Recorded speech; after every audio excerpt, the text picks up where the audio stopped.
ولادیمیر پوتین پرزیدنت روسیه امروز به ایران سفر کرد تا با رهبری ایران و ترکیه در تهران ملاقات کند. این سومین سفر پوتین به خارج از روسیه پس از آغاز حمله بی‌دلیل به اوکراین است.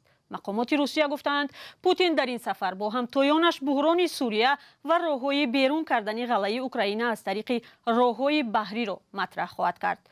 پیش از برنامه از ایلیا جزایری خبرنگار رادیوی فردا پرسیدیم که پس از جنگ اوکراین در مناسبت ایران و روسیه چه تغییراتی شد و هدف این سفر چی است؟ خب ایجاد یک جبهه که از اهداف آقای پوتین هست از میان متحدان خودش. جمهوری اسلامی ایران از متحدان نظام آقای پوتین در روسیه هست.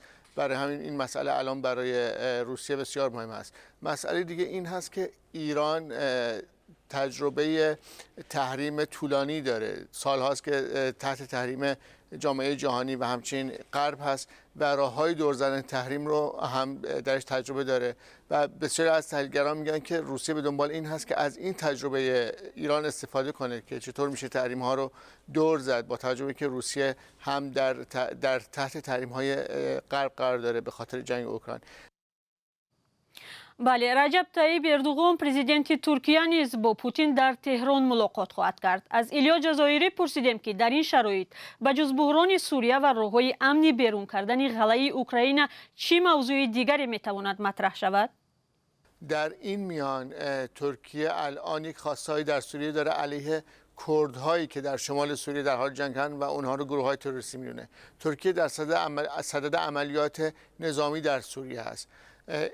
همچین عملیاتی باید به لحاظ نظامی اگر بخواد موفق باشه باید با هماهنگی صورت بگیره. هماهنگی کشورهای صاحب نفوذ در سوریه. روسیه و ایران از کشورهای صاحب نفوذ در سوریه هستند و متحدان نظام سوریه هستند. اگر بخواد عملیات ترکیه علیه کردها با مانع روبرو نشه، برای همین به نظر میرسه ترکیه نیاز این رو داره که هماهنگ کنه این عملیاتش رو با کشورهای ایران و روسیه که در سوریه حضور نظامی دارند.